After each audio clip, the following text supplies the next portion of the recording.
پروردگار بحروں بر،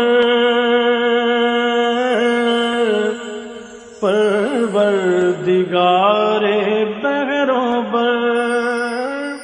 اعوذ باللہ من الشیطان الرجیم، بسم اللہ الرحمن الرحیم۔ ان اللہ وملائکتہ یصلون علی النبی یا ایہا الذین آمنوا صلوا علیہ وسلموا تسلیما۔ اللہم صل علی سیدنا و نبینا و شفیعنا و مولانا محمد وعلی آل محمد وبارک وسلم۔ محترم خواتین و حضرات، السلام علیکم۔ پیام صبح کے ساتھ ایک بار پھر حاضر، میں ہوں آپ کا میزبان انیق احمد۔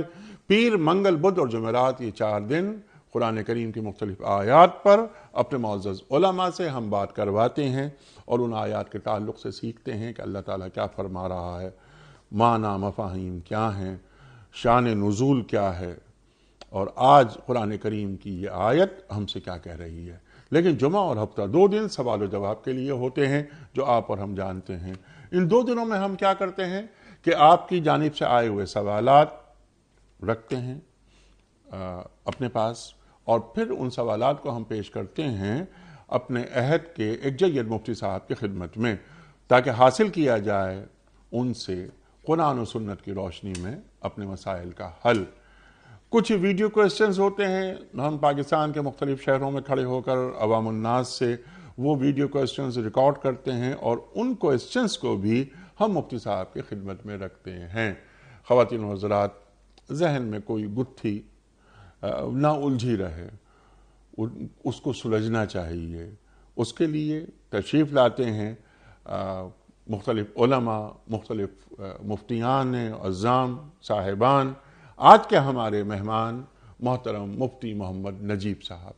خواتین و حضرات، مفتی محمد نجیب صاحب ہمارے ملک کا ایک محبوب اور مقبول نام، سب آپ سے واقف، فارغ التحصیل، دارالعلوم کراچی، پاکستان میں پڑھا، پاکستان کے باہر پڑھا، ایک بڑے اسکول کے آپ پرنسپل ہیں جہاں اے لیولز کی تعلیم دی جاتی ہے۔ خواتین و حضرات، مفتی محمد نجیب صاحب کو خوش آمدید کہتے ہوئے پروگرام کا آغاز اللہ تعالیٰ کے بابرکت نام سے سورۃ القریش۔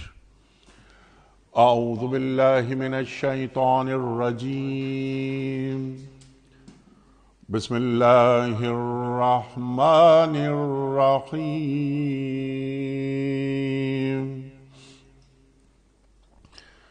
لإيلاف قريش إيلافهم رحلة الشتاء والصيف فليعبدوا رب هذا البيت الذي أطعمهم من جوع وآمنهم من خوف۔ صدق اللہ العظیم۔ چونکہ قریش مانوس ہوئے، یعنی جاڑے اور گرمی کے سفروں سے مانوس، لہٰذا ان کو چاہیے کہ اس گھر کے رب کی عبادت کریں جس نے انہیں بھوک سے بچا کر کھانے کو دیا اور خوف سے بچا کر امن عطا فرمایا۔ محترم مفتی صاحب کو خوش آمدید کہتے ہوئے پہلا سوال آج کے پروگرام کا فیصل صاحب سرگودا سے، کیا نکاح کی رجسٹریشن شرعی لحاظ سے ضروری ہے؟ بسم اللہ الرحمن الرحیم، نحمدہ و نصلی علی رسولہ الکریم۔ نکاح تو رجسٹریشن کے بغیر بھی نکاح تو شرعی طور پہ ہو جائے گا، نافذ ہو جائے گا شرعی طور پہ، لیکن اس کی رجسٹریشن کرانا اس اعتبار سے ضروری ہے کہ نکاح اعلان کا نام ہے، اور اعلان جو ہے وہ ہر سطح پر ہونا ضروری ہے۔ اس کے لیے ایک بہت بڑی ضرورت حکومتی سطح بھی ہے کہ حکومتی سطح پہ ہونا ضروری ہے، یعنی حکومت کی نظر میں آپ کی ازدواجی زندگی قائم ہو چکی ہو، یہ ضروری ہے۔ اور اس کے لیے جو ہے یہ ضروری ہوتا ہے کہ پھر اس کو آپ حکومت میں رجسٹرڈ کرائیں۔ آج کل تو اب اس سے نکل کے رجسٹریشن سے وہ نادرہ کے پاس آ گیا ہے، اور نادرہ میں رجسٹرڈ ہونا ضروری ہے تاکہ آپ کے پاس کہیں بھی آپ جائیں تو آپ کے پاس یہ ثبوت موجود ہو کہ آپ کا نکاح ہو چکا ہے اور آپ شادی شدہ فرد ہیں. اور یہ ہماری فیملی ہے اور اس کی رجسٹریشن ہو چکی ہے. تو آج تو یہ ریاستی ضرورت ہے، ریاستی ضرورت ہے، اور ہماری بحیثیت ریاستی شہری کے ہماری ذمہ داری ہے کہ ریاست کے علم میں لے کر آئیں کہ ہمارا خاندان ہے اور ہم ایک ازدواجی زندگی گزار رہے ہیں، ہمارا نکاح ہو چکا ہے. سبحان اللہ سبحان اللہ. اور وقتاً فوقتاً جب بھی ضرورت پڑے تو وہ یہ نکاح نامہ اور وہ جو نادرہ کا سرٹیفکیٹ ہوتا ہے جو فیملی رجسٹریشن وہ بھی بتایا جا سکتا ہے جناب والا. یہ صرف یہ نہیں کہ ہم نے بغیر کسی رجسٹریشن کے نکاح کر لیا، یہ باقاعدہ نکاح ہوا ہے اور سرکاری طور پر رجسٹرڈ ہے. ریاستی حکم کو ماننا بھی اتنا ہی ضروری ہے جتنا شرعی احکام ماننا ضروری ہے. بالکل ٹھیک ہے سر. کیونکہ ریاست نے وہ تمام احکامات جو نظم اور نسق کو قائم کرنے کے لیے بنائے ہوئے ہیں کہ انتظامات چلتے رہیں، چیزیں لوگوں کے حقوق ادا ہوتے رہیں، کسی کی حق تلفی نہ ہو، کسی پہ ظلم نہ ہو، تو ان تمام چیزوں کو ماننا ضروری ہے تاکہ دھوکہ بھی نہ ہو. فلاحی تمام فلاحی امور. بس یہ کوشش یہ کرنی چاہیے کہ وہ جو قوانین ہیں وہ شرعی قوانین سے متصادم نہ ہو. بس اس کا خیال یہ ریاستی ذمہ داری ہے، یہ ریاست کی ذمہ داری ہے کہ وہ اسلامی ملک کے اندر کوئی ایسا قانون نافذ نہ ہونے دے، اور اگر بنا ہوا ہے تو اس کو تبدیل کرے کہ اگر کوئی شریعت کے صریح احکامات سے تصادم ہو رہا ہے. بالکل ٹھیک ہے. نیاز صاحب کا سوال ہے، ہر طرح کا سوال آتا ہے تو ہم پیش کر دیتے ہیں. ان کا سوال یہ ہے کہ مفتی صاحب کیا اوجھڑی کھانا جائز ہے؟ دیکھیے اگر جانور کا حلال جانور کو ذبح کیا گیا ہو، شرعی طریقے سے ذبح کیا ہوا ہے، تو اس اجڑی صاف کر کے کھانا جائز ہے، اجڑی کھائی جا سکتی ہے. اوجڑی کھاتے ہیں سب، اور یہ ایک عام بات ہے کہ یہ اوجڑی کھانا. اچھا یہ کسی کو اگر نا پسند اس کی ذوق کا مسئلہ ہے، وہ تو ذوق کا مسئلہ ہے، اس کا شریعت سے مسئلہ ہے، شریعت سے کوئی تعلق نہیں. بعض لوگ نہیں کھاتے. نازش بلوچ صاحبہ ہیں کوئٹہ سے. ان کا سوال یہ ہے کہ ہمارے ایک رشتہ دار ہیں جو تقریباً 2 مہینے سے مشینوں پر زندہ ہیں. ڈاکٹرز جواب دے چکے ہیں، اسپتال کے روز پیسے بڑھ جاتے ہیں، جبکہ ڈاکٹر یہ بھی کہہ چکے ہیں کہ ان کے بچنے کے امکانات بالکل ختم ہو چکے ہیں، مصنوعی سانسیں دی جا رہی ہیں. کیا ایسے میں ہم ڈاکٹر سے مشورہ کر کے اس مریض کو مشینوں سے ہٹا سکتے ہیں؟ وینٹیلیٹر سے ہٹایا جا سکتا ہے یا نہیں ہو سکتا؟ وینٹ سے. جی، جیسے وہ مغرب میں کہتے ہیں نا مرسی کلنگ کے 2-3 وہ طریقے ہیں. مطلب ایک تو یہ کہ وینٹ والا ہے، اور دوسرا یہ کہ بعد دفعہ وہ انجیکشنز لگا کر جو ہے وہ کر رہے ہوتے ہیں، وہ ایک الگ طریقہ ہے. لیکن جو ان کا سوال ہے صورت مسئولہ جو ہے وہ اس سوال میں اصولی بات یہ یاد رکھیے کہ آدمی علاج کا جو مکلف ہے وہ ایک اس حد تک مکلف ہے جتنا اس کے اختیار میں ہے. ٹھیک ہے. اور دوسری طرف یہ بھی ہے کہ آدمی کو مریض کو بھی تکلیف میں مبتلا نہیں رکھنا چاہیے.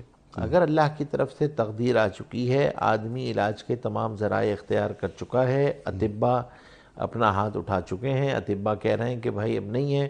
جیسے مسئلہ برین ڈیتھ میں ہوتا ہے بعض دفعہ، یا بعض دفعہ یہاں پر ہوتا ہے کہ آپ جیسی سانس ہٹائیں گے اس کے بعد جو ہے وہ آکسیجن اگر آپ ریموو کریں گے تو نہیں رہے گا. تو ایسی صورت کے اندر جو ہے اس کو وینٹ سے ہٹانے کی گنجائش موجود ہے، وینٹ سے ہٹایا جا سکتا ہے اس کو. کیونکہ کسی کو 3 مہینے 4 مہینے 6 مہینے تک رکھنا وینٹ پر، الا یہ کہ ڈاکٹرز جو ہے وہ 50-50 ہوں. جی کہ بھئی ہو سکتا ہے یہ بہتری کی طرف چلا جائے فوراً. لیکن اگر جیسے سوال میں لکھا ہے کہ اطباء بھی کہہ چکے ہیں کہ نہیں ہو سکتا، جواب دے چکے ہیں، تو پھر اس صورت کے اندر جو ہے اس کو رکھنا یہ مالی بوجھ بھی ہے اور اس کو بھی تکلیف ہے. اس کو بھی تکلیف نہیں دینا چاہیے. اس کے لیے راحت کا سامان نہیں ہے، اس کے لیے تکلیف کا سامان ہے. تو آدمی کو تقدیر پہ ایمان رکھنا چاہیے اور تقدیر پہ راضی رہنا چاہیے، اور اس میں کوئی مایوس نہیں ہونا چاہیے کہ ہم نے کیوں نہیں رکھا تھا، کیونکہ آپ نے تمام چیزیں اختیار کیں جس کے آپ مکلف تھے، جس کی آپ کو شریعت نے اجازت دی تھی، اور جو شرعی آپ کی ذمہ داری تھی وہ آپ نے تمام پوری کر دی ہیں. اب جو ہے وہ اگر آدمی ڈاکٹرز نے کہہ دیا کہ بھائی نہیں ہو سکتا، اور اب یہاں پر بلا وجہ مصنوعی طریقے سے اس کو زندہ رکھنا یہ مناسب عمل نہیں ہے، تو آپ وینٹ سے ہٹا سکتے ہیں، بالکل وینٹ سے ہٹا سکتے ہیں، اس میں کوئی دینی کوئی رکاوٹ گناہ نہیں ہے، کوئی ایسا گناہ کا شرعی گناہ کا کام نہیں ہے، کوئی شرعی رکاوٹ نہیں ہے۔ کوئی شرعی رکاوٹ نہیں ہے۔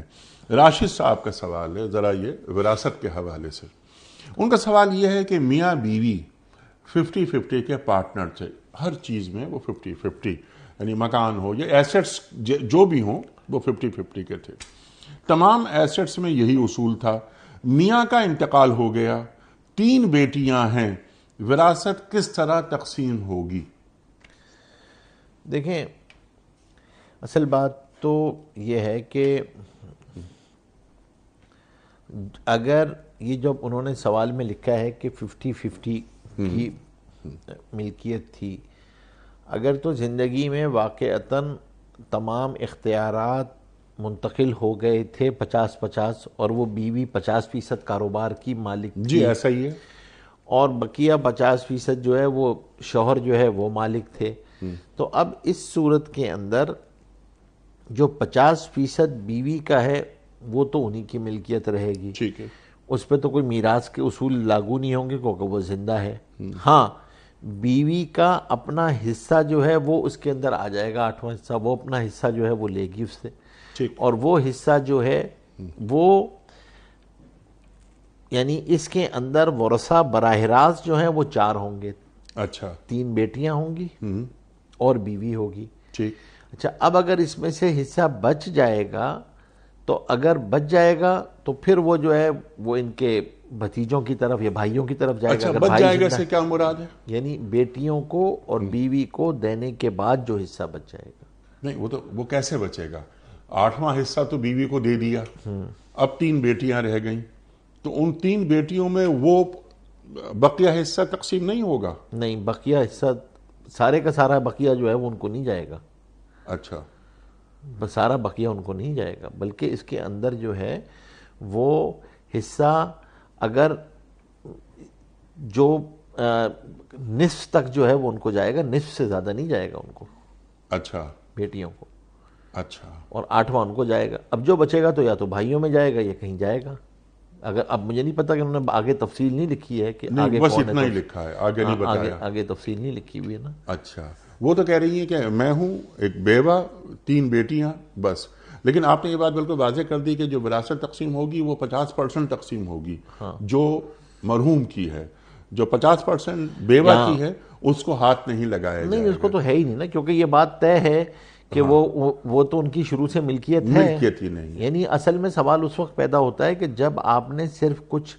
قانونی بندشوں کی وجہ سے، ٹیکس ویکس کی وجہ سے ان کے نام کیا ہوا ہے، لیکن کوئی اختیارات وغیرہ ان کو نہیں ہے، صرف آپ نے ٹیکس کی وجہ سے کسی کا تو آپ نے ان کے نام رکھ دیا تھا، جس کو ہمارے ہاں جو ہے وہ بے نامی کی جائیداد کہتے ہیں کہ بھئی وہ اصل میں بزنس کا حصہ ہوتی ہے، نام کسی اور کے آپ وقتی طور پہ نام رکھ دیتے ہیں کسی اور کے، تو ایسی کوئی صورت اس میں نہیں ہے، جیسے آپ نے خود بتایا کہ سوال کے اندر نہیں ہے، تو ہم بھی یہی سمجھیں گے نہیں ہے۔ نہیں، تو جب یہ نہیں ہے تو پھر 50% جو شوہر کی ملکیت تھی، میراث تو صرف اسی ملکیت میں آئے گی، اس کے علاوہ میں نہیں آئے گی۔ بالکل ٹھیک ہے، اور 3 بیٹیوں کے علاوہ اگر بچے گا حصہ تو پھر وہ دیکھا جائے گا کہ باقی کون ہیں ان کے ورثہ۔ باقی ورثہ یعنی یہ جو شوہر کے بھائی، جی وہ، اور اگر بھائی زندہ ہیں تو بھائی نہیں ہے تو پھر ان کے یعنی بھائی کی اولاد، اگر بھائی زندہ نہیں ہے، ٹھیک ہے، اگر بھائی زندہ نہیں ہے تو یہ دیکھا جائے گا کہ باقی ورثہ میں سے کون زندہ ہے۔ بھائی ہو سکتا ہے ابھی یہ خاموش ہے ماں باپ کے بارے میں، ہاں شوہر کے ماں باپ کا کوئی تذکرہ نہیں ہے اس کے، نہیں ہے اس میں، ہاں تو اصل میں تو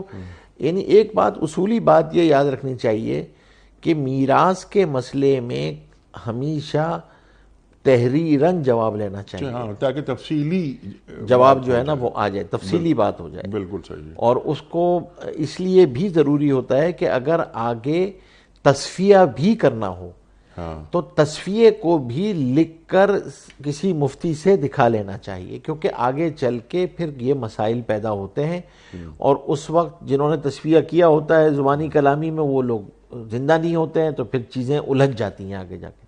تو جو بھی بات ہو وہ تحریر میں ہو، مکمل ہو، اور کسی مفتی کی نگرانی میں ہو، کسی مفتی کے دکھا لیا جائے، چاہے وہ صلح کی بنیاد پہ فیصلہ کریں، تصفیہ کریں، شرعی بنیادوں پہ کریں. اور کیونکہ کاروبار ہے تو اب اگر مثال کے طور پہ کاروبار وہ چلا رہی تھی اور کاروبار میں جو ہے وہ انتقال ہو گیا، تو آج سارا کاروبار تو بیوی چلا رہی ہیں. اب سارا کاروبار جب بیوی چلا رہی ہیں تو اس میں اگر بیٹیاں اپنا حصہ مانگ لیتی ہیں کہ ہمارا حصہ الگ کر دیں، تو بھائی پھر اس کو لکھ دینا واضح. یہ جو شیئرز کی منتقلی ہوتی ہے یہ بھی ایک پورا کام ہوتا ہے نا، پھر اس میں کس طریقے سے کرنا ہے. تو اس لیے میں کہتا ہوں کہ آپ جہاں بھی انوالو کریں کوئی، چاہے آپ وہ کسی طریقے سے بھی کر رہے ہوں، اس کو پراپر طریقے سے کر لینا چاہیے اور فوری طور پہ کر لینا چاہیے. کسی جو بھی میں کیونکہ میراث چلتے کاروبار میں، میراث میں اس خدشے کی بنیاد پہ کہ کاروبار ختم ہو جائے گا، رک جائے گا، کیسے کسی کو حصہ دیا جائے، شریعت میں یہ خدشات جو ہے نا قابل قبول نہیں ہے. ان کی رضامندی ضروری ہے ورثاء کی. بالکل ٹھیک ہے. ہر چیز لکھت پڑھت میں آ جانی چاہیے تاکہ جواب دینے میں آسانی رہے. ٹھیک ہے. ایک سوال، یہ بڑا دکھ بھرا سوال ہے اقبال ساجد صاحب کا. ان کا سوال یہ ہے کہ میرے والدین کا انتقال ہو چکا ہے، میرے خیال میں ان کی صحیح خدمت نہیں کر سکا، اپنے کاموں میں الجھا رہا. اب بڑا انہیں رنج ہوتا ہے اس بات پر. وہ کہہ رہے ہیں کہ مفتی صاحب مجھے یہ بتا دیجئے کہ اب میں اس خدمت نہ کرنے کی تلافی کیسے کر سکتا ہوں؟ دیکھیں، اس خدمت نہ کرنے کی تلافی تو جو حدیث میں آیا ہے کہ بھئی آپ اس کے لیے ایصال ثواب کریں، ان کے لیے کوئی صدقہ جاریہ کریں، ان کے لیے طرف سے دعائیں کریں، ان کے استغفار کریں.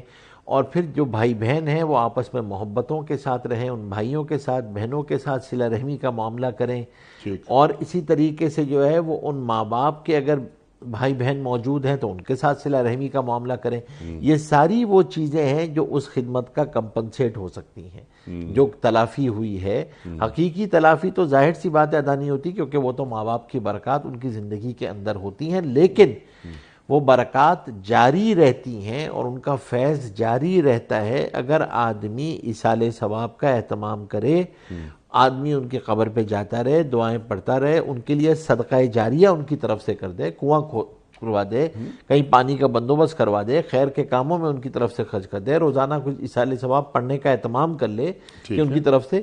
یہ ساری کی ساری چیزیں تلافی مافات ہیں. اگر انہوں نے جو ہے وہ حج نہیں کیا تھا اور ان پہ حج فرض تھا تو ان کی طرف سے حج کر لے. جو بھی چیزیں تلافی کی ہو سکتی ہیں اعمال میں، وہ تمام چیزیں جو ہے وہ اس خدمت کی تلافی بن سکتی ہیں. سبحان اللہ، سبحان اللہ. اور یہ بات جہاں تک جا رہی ہے لوگ سن رہے ہیں تو اس میں ایک پیغام آپ کی طرف سے یہ بھی چلا جائے کہ آج جو اقبال ساجد صاحب نے یہ سوال بھیجا ہے، بالکل کہ آپ جو ہے اس طرح کا کوئی سوال آئندہ نہ آئے ہمارے پاس، اور شاید ہم یہ سوال کسی سے نہ کر رہے ہوں. جی ہاں. تو بہرحال تو والدین کی جتنی خدمت ہو سکتی ہے وہ دنیا میں کر لینی چاہیے، بعد میں افسوس تاکہ نہیں کرنا بس. لیکن پڑے. انیق صاحب دیکھیں، ایک بات یہ ہوتی ہے کہ آدمی کتنا بھی کر لے وہ ان کا حق ادا نہیں کر پاتا. وہ کمی اپنی جگہ ہی رہتی ہے، یقیناً وہ کمی تو اپنی جگہ ہی ہوتی ہے اور وہ احساس جو ہے وہ ہمیشہ رہتا ہے. تو اسی لیے فرمایا کہ بھائی ان کا اگر تم ان کی خدمات کو فیض کو لینا چاہتے ہو کہ زندگی میں خدمت کر کے ان کی دعا لے لیتے تھے، اسی طریقے سے اگر اس فیض کو جاری رکھنا چاہتے ہو کہ ان کی برکات اسی طریقے سے گھروں میں رہیں، تو پھر ان کے لیے ایصال ثواب کرتے رہنا، ان کے لیے دعا کرتے رہنا، ان کی طرف سے صدقہ جاریہ کرتے رہنا، ان کی طرف سے مالی صدقہ کر دینا. یہ تمام کی تمام وہ چیزیں ہیں جو اس کی تلافی کرتی ہیں. اور اسی طریقے سے ایک بہت اہم چیز ہے، وہ یہ کہ اگر وراثت ہے تو وراثت کو شرعی طریقے سے تقسیم کر دی جائے تاکہ میت کو تکلیف نہ ہو. وراثت تقسیم نہیں ہوتی تو میت کو تکلیف ہوتی ہے. ٹھیک. تو اس بات بلکہ وراثت جتنی جلد ہو بالکل تقسیم کر دی جائے تاکہ میت کو تکلیف نہ ہو ٹھیک اور ان کو راحت پہنچے. ہمارے ہاں اللہ معاف کرے کیونکہ ایک ایسے معاشروں سے ہم آئے ہیں تو ہمارے ہاں وہ تصورات ہیں اسی طرح کی بعض چیزیں کہ اگر آپ اس موقع پہ بات کر لیں کہ بھائی اب تقسیم کر لینی چاہیے. ابھی پہلے تو لگے تو کوئی عجیب چیزیں جو ہے ابھی تو کفن بھی میلا نہیں ہوا, ابھی تو کفن بھی میلا نہیں ہوا ہے, اور ابھی تو قبر کی مٹی بھی گیلی ہے, اور ابھی سے یہاں پہ بٹوارے کی باتیں شروع ہو گئی ہیں. اللہ معاف کرے بھائی, بٹوارے کی باتیں نہیں ہیں, لوگوں کے حقوق ہیں, لوگوں کی ملکیت ہے, شرعی احکام ہیں. آپ کیسے استعمال کریں گے کسی کا برتن جب اس کی ملکیت ہے؟ مسلمان کی چیز بغیر اجازت استعمال کرنا حرام ہے, اور آپ کو یہ پتہ ہی نہ ہو ملکیت کس کی ہے تو اجازت کس سے لے گا؟ اور سوئی سے لے کے جہاز تک ہر چیز میں میراث ہے.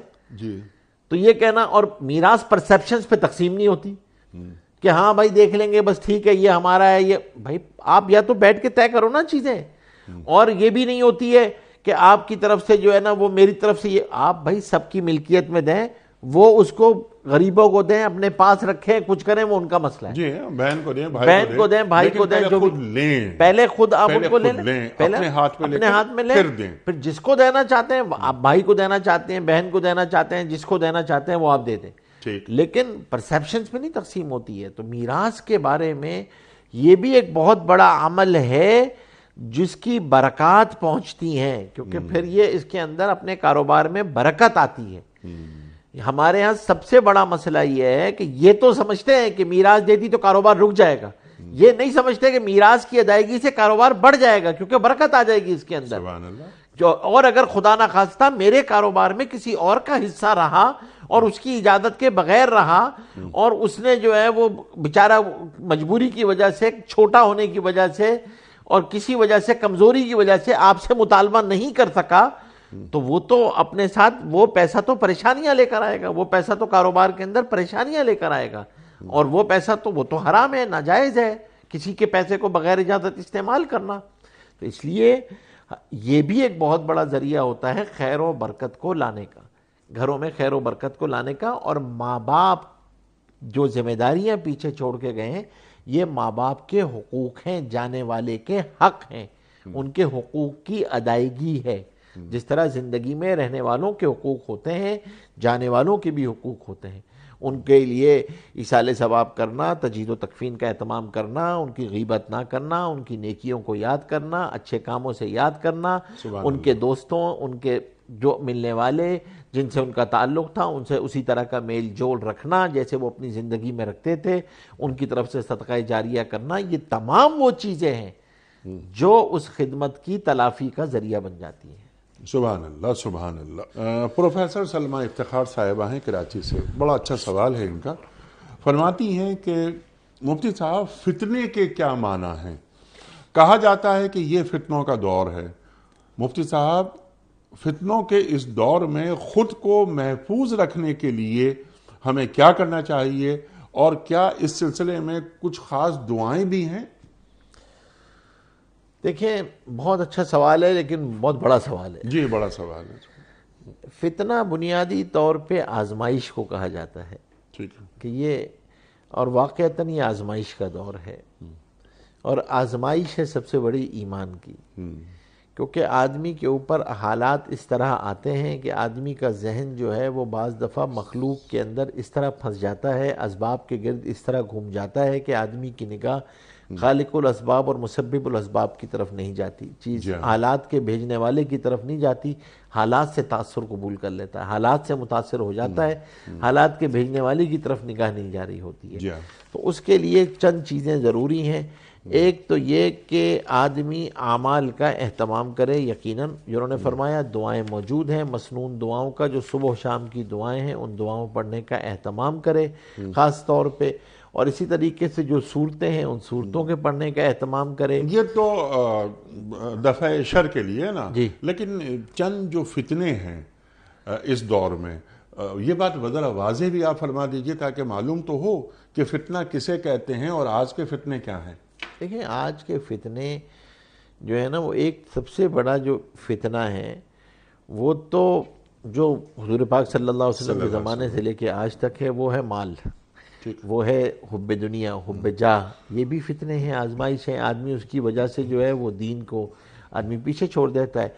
لیکن اس کے علاوہ ایک اور چیز یہ ہے کہ آپ اپنے دین کی تشریحات جو ہیں, اپنی دینی زندگی کی تشریحات جو ہیں, وہ علماء کے بجائے کسی مفتیان کرام کے بجائے اپنی عقل کی بنیاد پہ اپنی زندگی کے فیصلے کرنا چاہیں، اپنی عقل کی یعنی جس کو کہتے ہیں کہ آدمی خدا پرستی کو چھوڑ کے نفس پرستی کی طرف چلا جائے، بلکہ اللہ خود پرستی کی طرف، خود پرستی کی طرف چلا جائے. اور وہ خود پرستی جب شروع ہوتی ہے، یعنی جس کے لیے شاید آسان زبان جو ہے نا، وہ جیسے آج کل جس کو سیلفی کہتے ہیں، مطلب تو آپ جو ہے وہ اپنا اس خود پرستی کے لیے ایسے ایسے بت تراشیں اور اپنی تمام چیزوں کو آپ اس کے لیے جائز کر لیں، اس کو تمام چیزیں جواز فراہم کر لیں اپنے لیے.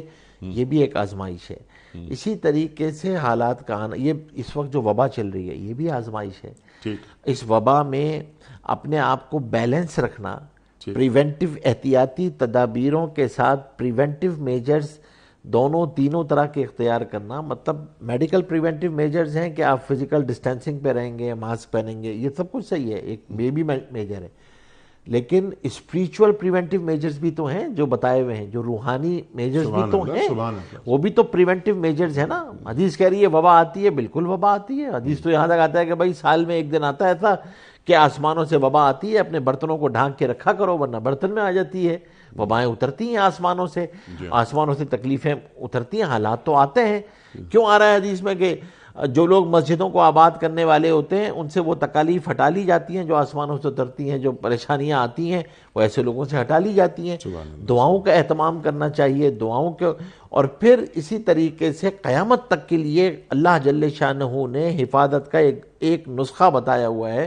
وہ نسخہ ایک کیمیا ہے، کونوا مع الصادقین، اللہ والوں کے ساتھ رہو. وہ اس موقع پہ اس حال کی کیا تعبیر کر رہے ہیں، اس کے لیے کیا پریونٹیو میجر بتا رہے ہیں اس کے لیے. پھر اسی طریقے سے واقعتاً ایک سب سے بڑی آزمائش اولاد ہے. اولاد آزمائش ہے کیونکہ آدمی بعض دفعہ اس کی وجہ سے ادھر ادھر ہو جاتا ہے، چیزوں کے اندر جو ہے مشکلات آتی ہیں، پریشانیاں آتی ہیں، تربیت میں کوتاہی ہو جاتی ہے، ان کی اس طریقے سے اخلاقی، ایمانی، روحانی تربیت میں کوتاہی ہوتی ہے جس کا خمیازہ پھر ساری زندگی آدمی جو ہے وہ اس کو اٹھانا پڑتا ہے، بھگتنا پڑتا ہے. وہ بھی ایک آزمائش ہے. قرآن خود کہہ رہا ہے کہ تمہاری اولاد جو ہے، تمہارا مال جو ہے، یہ تمہارے لیے آزمائش ہے، اس سے آزمائے جاؤ گے. کیونکہ آدمی بعض دفعہ اولاد کی محبت میں فیصلوں کے اندر حق و باطل کا امتیاز نہیں کر پاتا، اپنے دین کی ترجیحات کو نہیں دیکھ پاتا. یہ سب کچھ ہوتا ہے، اولاد کی محبت غالب آ جاتی ہے. تو یہ بھی آزمائش ہے، بہت بڑی آزمائش ہے. پھر اسی طریقے سے جو ماحول ہے چاروں طرف، کہ اپنی نگاہ کی حفاظت کرنا، زبان کی حفاظت کرنا. ہم جس جگہ پہ بیٹھے ہوئے، یہ میڈیا خود آزمائش ہے. آپ جس جگہ سے کر رہے ہیں تو ظاہر سی بات ہے اس 24 گھنٹے کے اندر خیر کتنی ہے اور شر کتنی ہے آپ سے زیادہ تو کوئی نہیں جانتا ہے. تو ظاہر سی بات ہے اگر کسی گھر میں یہ موجود ہے تو اس شر کے اندر سے خیر کو تلاش کرنا جوئے شیر لانے کے مترادف ہے. تو وہ بھی ایک بہت بڑی آزمائش ہے. آپ کے پاس جو ہے وہ میں تو کہتا ہوں کہ ظاہر سی بات ہے ہم ہمیشہ تک مخالفت کرتے آئے تھے کہ اپنی اولادوں کو اور اپنے بچوں کو ہم ایز اے پرنسپل جو ہے وہ ہم کہہ رہے ہوتے تھے پیرنٹس کو کہ بھائی موبائل فون ان کے ہاتھ میں نہ دیں، گیجٹس ان کے ہاتھ میں نہ دیں، کیونکہ یہ دو دھاری تلوار ہے، یہ ڈبل ایج سورڈ ہے. کون کیا استعمال کر لے گا، نہ اس کی خلوت محفوظ نہ اس کی جلوت محفوظ. تو اب جو ہے اب آپ جو ہے وہ یہ آزمائش آپ کے اوپر آ گئی کہ آپ کو مجبوراً دینے پڑ رہے ہیں، آپ کو ان کے ہاتھ میں جانتے بوجھتے دینے پڑ رہے ہیں. آپ کو پتہ ہے کہ نہ اس کی خلوت محفوظ ہوگی نہ جلوت محفوظ ہوگی، لیکن آپ اس کو یہ آزمائش ہے. اب ایسے میں دعا کرنا، اللہ کی طرف مانگنا. اور پھر یہ وہ زمانہ ہے کہ آدمی بعض دفعہ چیزیں کان میں پڑتی ہیں، آدمی اس سے تاثر قبول کیے بغیر نہیں رہتا. حدیث کہہ رہی ہے قیامت کے قریب ایک زمانہ آئے گا، اصبح مومنا امسا کافرا، امسا مومنا اصبح کافرا. صبح مومن ہوگا، شام کو کافر ہوگا، شام کو مومن ہوگا، صبح کافر ہوگا. ایمان کی کیفیات یوں فلکچویٹ کریں گی اس طریقے سے. تو آدمی کو دعا کرتے رہنا، اللہم اہدنا الصراط المستقیم. قرآن نے حضور پاک صلی اللہ علیہ وسلم نے دعا سکھائی، ربنا لا تزغ قلوبنا بعد اذ ہدیتنا وہب لنا من لدنک انک انت الوہاب. کہ یا اللہ ہدایت پہ آنے کے بعد اور پھر ہمارے قلوب کا نہ موڑیو، پھر نہ پھیریو. تو مستقل ہدایت پہ دعا، یہ تو بعض دفعہ دعاؤں میں کہتے رہنا چاہیے. نماز میں تو پڑھ رہے ہیں، دعا میں اس استحضار کے ساتھ اللہم اہدنا الصراط المستقیم، اللہم اہدنا الصراط المستقیم. اور پھر اس سے بڑی آزمائش جو آنے والا فتنہ دجال کا ہے، اور فرمایا کہ دجال سے پہلے جو ہے وہ دجل آئے گا، حق اور باطل اس طرح ملتبس ہو جائے گا کہ آدمی کو حق پتہ ہی نہ چلے کہ حق کیا ہے، اور اس سے بڑا خطرناک یہ ہوگا کہ باطل حق کے لباس میں آئے گا، وہ باطل کے لباس میں نہیں آئے گا، وہ حق کے لباس میں آئے گا، اس کو پہچاننا، اس سے بچنا، اس سے اجتناب کرنا، یہ سب آزمائش ہے۔ یہ تو بہت مشکل کام ہو گیا نا کہ ایک باطل آ رہا ہے لیکن حق کے لباس پہ آ رہا ہے۔ معرفت ایک عام آدمی کو کیسے ہوگی کہ یہ جو باطل آ رہا ہے، میٹھی زبان میں بات ہو رہی ہے، اصل میں جو حق کو کی ایک حجاب کے ساتھ آ رہا ہے، حق کا اظہار نہیں کر رہا وہ بلکہ اس نے ایک باطل کو خوشنما بنا دیا ہے۔ تو اس سے آپ تو سمجھ سکتے ہیں، صادقین، کونوا مع صادقین، اللہ والوں کی صحبت۔ ان سے پوچھیں، اپنے آپ اپنی عقل نہ لڑائیں، وہ ان سے پوچھیں، اگر وہ اس کو حق کہہ رہے ہیں تو وہ حق ہے، وہ باطل کہہ رہے ہیں تو باطل ہے۔ یہاں آپ کو اپنی عقل لڑانے کی ضرورت، اپنے آپ کو آزمائش میں مت ڈالیں، اپنے آپ کو آزمائش میں مت ڈالیں۔ جس طریقے سے انیق صاحب سیلف میڈیکیشن کرائم ہے نا، سیلف میڈیٹیشن بھی کرائم ہے۔ آپ یہاں پر خود اپنی عقل لڑانا، کیوں قیامت تک کونوا مع صادقین کہا گیا ہے؟ اور اس کا یہ آیت بتا رہی ہے کہ قیامت تک صادقین موجود رہیں گے، جن کی برکت سے دنیا قائم رہے گی، یقیناً تو موجود ہیں وہ۔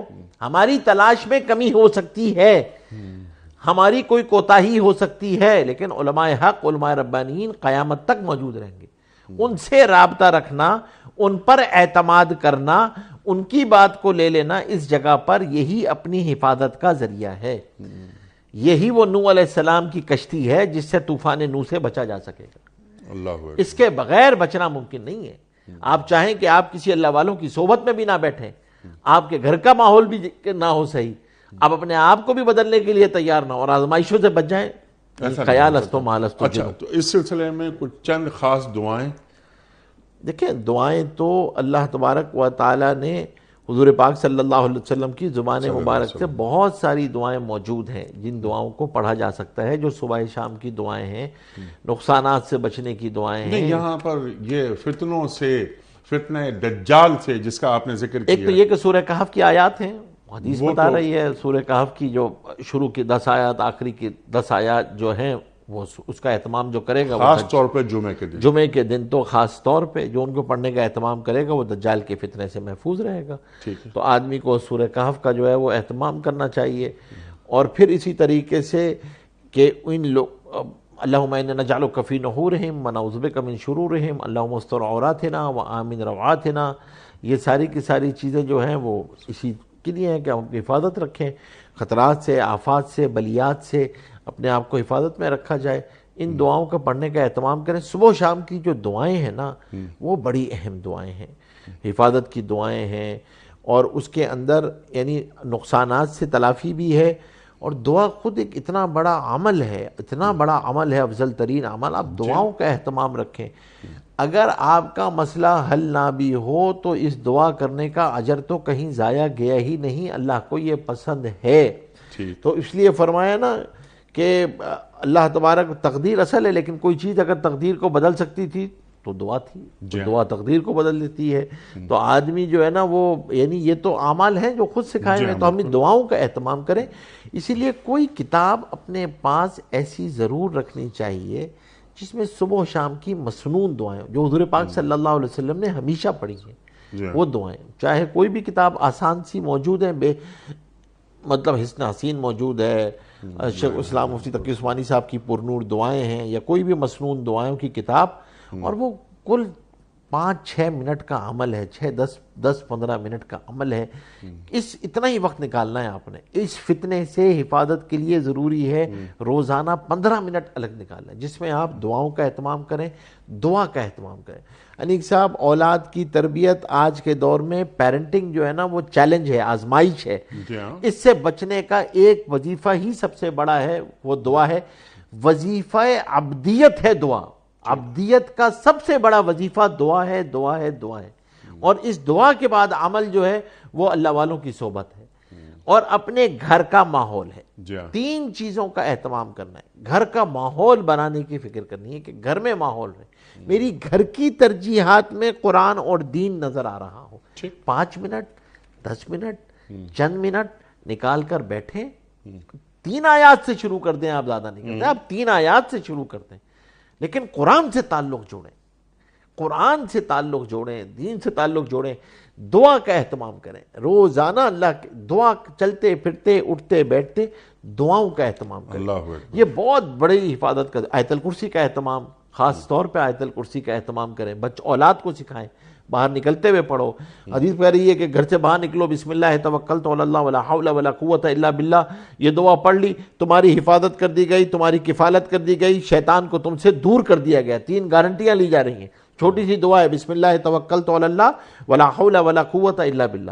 گھر سے باہر نکل رہا آدمی اس کو پڑھ لے، بسم اللہ الذی لا یضر مع اسمہ شیء فی الارض ولا فی السماء وهو السمیع العلیم، جو صبح شام 3 مرتبہ پڑھ لے گا ہر پریشانی آفت سے محفوظ رہے گا۔ تو اب جو دعائیں ہیں، دیکھیں دعاؤں نے قبولیت کے راستے دیکھے ہوئے ہیں، ان دعاؤں کا پڑھنے کا اہتمام کریں۔ دعا بہت بڑی طاقتور ہے، اللہ کے سامنے اپنی درخواست کا پیش کر دینا، یا اللہ یہ فتنے اور آزمائش کا ماحول ہمارے بس میں نہیں ہے، ہمارے بس میں نہیں، ہم اپنی طاقت ہمیں محفوظ رکھ سکتے ہیں۔ یہی تو ہے لا حول ولا قوت الا باللہ، اللہ میں اپنی طاقت سے کسی گناہ سے بچ نہیں سکتا، اپنی طاقت سے کسی نیکی پہ آ نہیں سکتا، اس لیے تو فرمایا جنت کی کنجی ہے لا حول ولا قوت الا باللہ۔ سبحان اللہ۔ تو آدمی کو چلتے پھرتے اللہ کا ورد کرتے رہنا، دل میں اٹھتے بیٹھتے اللہ اللہ، یا اللہ بچا، یا اللہ، استغفار، اور افضل الذکر لا الہ الا اللہ۔ لا الہ الا اللہ تجدید ایمان ہے، سبحان اللہ۔ جددو ایمانکم، اپنے ایمان کی تجدید کرتے رہا کرو، اٹھتے بیٹھتے چلتے پھرتے۔ یہ سب وہ چیزیں ہیں جو پریونٹیو میجرز ہیں، سبحان اللہ۔ پریونٹیو میجرز ہیں، یہ اپنے ایمان کے پریزرویٹیوز ہیں۔ اور آخری بات یہ کہ اپنے سامنے آخرت کو رکھیں، موت، قبر، حشر، آخرت کو سامنے رکھ کے زندگی گزاریں، ڈیسٹینیشن سامنے رہنا چاہیے، اور جو حال آئے جواب دہی کہے، اور اس میں پچھلے کیے پہ ندامت، توبہ کریں، آئندہ اللہ تبارک و تعالیٰ سے پناہ مانگیں، جیے حال کے اندر، حال میں جینا سیکھیں۔ حال کے جینے کے لیے دعا ہی سب سے بڑا آپ کا خزانہ ہے۔ جی ہاں۔ اور اگر آپ حال میں نہیں جئیں گے تو شیطان آپ کو پچھلی ندامتوں پہ پریشان کرے گا، اور آپ کو جو ہے پشیمانی میں ڈالے گا، آگے آپ کو وساوس سے ڈرائے گا، پیچھے آپ کو نادم رکھے گا، ہمیشہ پریشان رکھے گا۔ تو آپ پیچھے کے لیے استغفار، توبہ کر کے اللہ تبارک و تعالیٰ سے توبہ کریں، اس وقت اللہ سے دعا کرتے رہیں، آگے شیطان سے پناہ مانگتے رہیں، اللہ سے اپنی پناہ میں رکھیں۔ اللہ جل شانہ ہم سب کے ایمان اعمال کی حفاظت میں رکھے، ہم سب کو اپنے ایمان اعمال کی اور دنیاوی تمام فتنوں سے جو ہے وہ ظاہری باطنی تمام فتنوں سے محفوظ رکھے۔ اور مفتی صاحب ہر بات آپ کی سبحان اللہ، لیکن جو آپ نے ایک انتہائی اہم نقطہ ارشاد فرمایا کہ اس باطل سے محفوظ رہیں جو حق کے لبادے میں آتا ہے۔ دیکھیں یہ جو ہے نا مشکل بہت، اور بہت ہی، اسی لیے اس فتنوں سے اپنے آپ کو پناہ مانگنا۔ اسی لیے میں کہتا ہوں کہ اس کی چھلنی جو ہے نا وہ علماء حق ہیں، ان سے انڈورس کروا لیں، ہر چلتے مجمع پہ نہ رکیں۔ ہمارے استاد تھے، وہ فرمایا کرتے تھے، عجیب بات، وہ فرماتے تھے کہ جو ہل چلتے مجمع پہ رکے گا وہ دجال کے فتنے کا شکار ہو جائے گا۔ دجال شعبدہ بازی تو دکھائے گا، اور کیا دکھائے گا، اور جس کو عادت ہو گیا ارے ننیک صاحب کیسے، آپ ذرا سنیں تو، جی جی جی جی جی، سن کر تو دیکھیں، آپ سن کر تو دیکھیں، سن کر تو دیکھیں، تو وہ یہی کہیں گے، وہ ایک نئے فتنے میں شیطان نے الجھا دیا، اور وہ ریشنلائز، ہاں وہ آپ کو جو ہے نا وہ پھر آپ کو ریشنلائز کرے گا۔ ارے صاحب یہ سود، یہ تو اس سود کو کھا لیا جائے، یہ سود وہ ہے ہی نہیں، اور آپ اس سے بحث کر رہے ہیں، میوزک نہیں، وہ تو ہے ہی نہیں، یہ بالکل نہیں۔ اور یہ عورتوں کا خواتین، یہ تو کوئی ہے ہی نہیں، کیا گھروں میں رہنا خواتین کا، خواتین باہر آئیں، گھر میں 2 تنخواہیں آیا کریں گی، ایک میری بیوی کی، اور پھر گھر کی جو معیشت مضبوط ہو جایا کرے گی۔ اللہ اکبر۔ اور وہ جو بچے ہیں وہ ماسیوں پر پل رہے ہیں، آیاؤں پہ پل رہے ہیں، تربیت اولاد جو ابھی آپ نے بات کی، پیرنٹنگ کتنی اہمیت ہے اس کی، لیکن نہیں، وہ صبح بیوی بھی آفس جا رہی ہے، شوہر بھی آفس جا رہا ہے۔ اللہ اکبر۔ کرنا فی بیوتکن، قرآن کریم فرما رہا ہے عورتوں کے تعلق سے کہ تمہارا مقام گھر ہے۔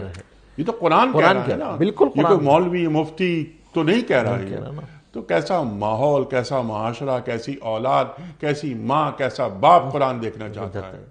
قرآن کا مطلوب انسان تو ہمیں قرآن ہی بتائے گا نا کہ قرآن کا مطلوب انسان گھرانہ خاندان ہے کیا؟ فتنوں میں ڈال کر، ارے تم اتنی خوبصورت ہو اور تم پردہ کرتی ہو، اللہ اکبر اللہ اکبر اللہ اکبر. تو ماحول کو یہ شیطانی چالیں، یہ وسوسے بگاڑ دیتے ہیں، بلکہ دھرم برہم کر دیتے ہیں، سوسائٹی کی بنیادیں منہدم کر دیتے ہیں. کلمۃ حق ارید بہ الباطل، جی کلمہ اچھی حق ہوتا بات ہے لیکن نیت بری ہے.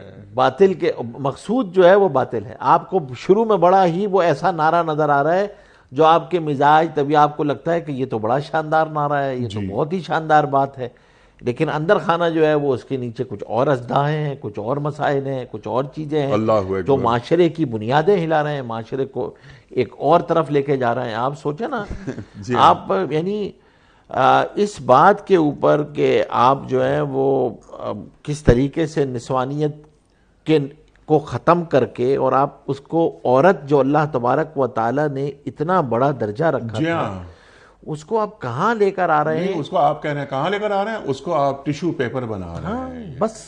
اور اس میں کیا عورت کا اپنا ہاتھ نہیں ہے؟ کسی اور پروگرام میں اس پہ بات کریں گے کہ اپنی تحقیر کیا عورت، یہ جو ماڈلنگ ہو رہی ہے، اشتہارات ہم ٹی وی پہ دیکھتے ہیں وغیرہ وغیرہ، عورت کے جیسے آپ نے فرمایا عورت کا مقام اللہ نے کیا رکھا ہے، اور عورت کس مقام پہ خود پہنچ رہی ہے چند ٹکوں کی وجہ سے. میں تو کہتا ہوں مطلب ساتن کہ آپ خود پوچھا نا، میں پوچھتا ہوں ان ساتھیوں سے کہ بھائی کپڑا بیچتے ہو یا عورت بیچتے ہو؟ کپڑا بیچنے، آپ کپڑا بیچو نا.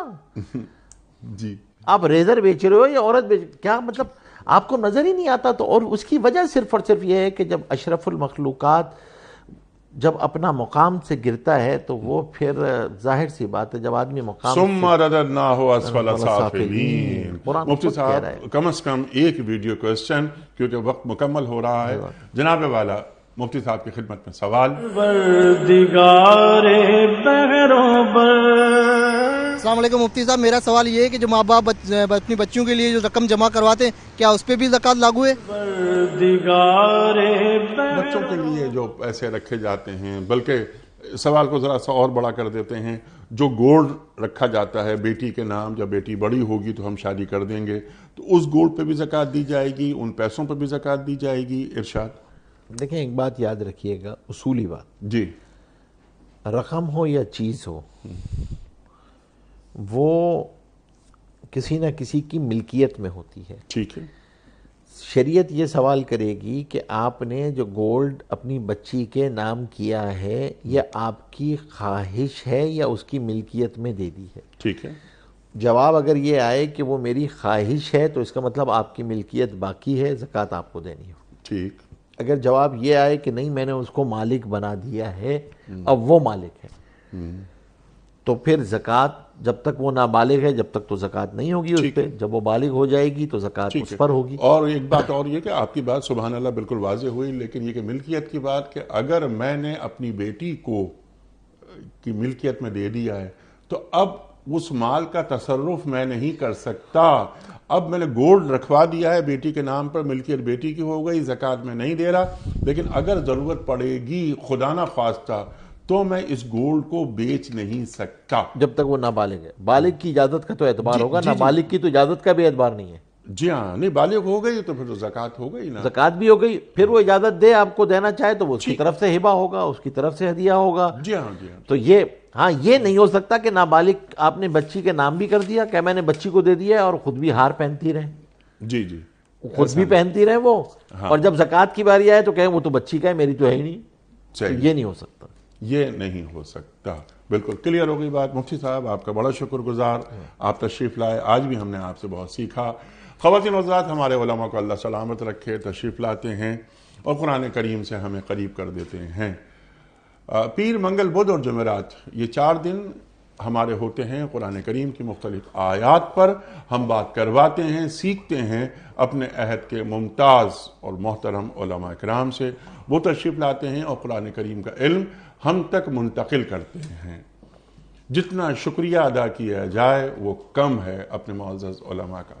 اور خواتین و حضرات، یہ جمعہ اور ہفتہ 2 دن سوال و جواب کے لیے سوالات اٹھتے ہیں، ترجمہ پڑھتے ہیں، کچھ کنفیوژنز آتی ہیں، لوگوں میں بیٹھتے ہیں، سوالات اٹھاتے ہیں لوگ. اگر جواب نہیں ملتا ہمیں تو کبھی کبھی، اور خاص طور پر ہماری یوتھ یہ سمجھتی ہے کہ نعوذ باللہ نعوذ باللہ نعوذ باللہ یہ ہمارے دین کے پاس ان مسائل کا حل موجود نہیں. ایسا ہو ہی نہیں سکتا. ہمارا دین مکمل دین ہے. انفس و آفاق کے ہر مسئلے کا حل ہمارے دین کے پاس ہے. الیوم اکملت لکم دینکم واتممت علیکم نعمتی. اللہ اکبر اللہ اکبر. تو ہم کیا کرتے ہیں کہ ہم مدعو کرتے ہیں اپنے ایک معزز مہمان کو، وہ تشریف لاتے ہیں مفتی صاحب، اور ہمارے پوچھے گئے سوالات کے شافی جوابات عطا فرماتے ہیں. مفتی صاحبان، ہمارے معزز مہمان لاجواب نہیں کرتے، ہمیں مطمئن کرتے ہیں، ہمیں قائل کرتے ہیں. ایسے علماء کی ہمیشہ ضرورت رہی ہے، ہر دور میں ضرورت رہی ہے. وقت مکمل ہوا ہمارے آج کے پروگرام کا. آپ اور ہم جانتے ہیں کہ پیام صبح کا اختتام ہوتا ہے روزانہ ایک قول پر، اور قول ہوتا ہے صاحب نہج البلاغہ امیر المومنین حضرت علی مرتضیٰ کرم اللہ وجہہ کا. آپ فرماتے ہیں تمہارے لیے ضروری ہے کہ تقوی اختیار کرو کیونکہ یہ انبیاء کا اخلاق ہے. تمہارے لیے ضروری ہے کہ تقوی اختیار کرو کیونکہ یہ انبیاء کا اخلاق ہے. سبحان اللہ.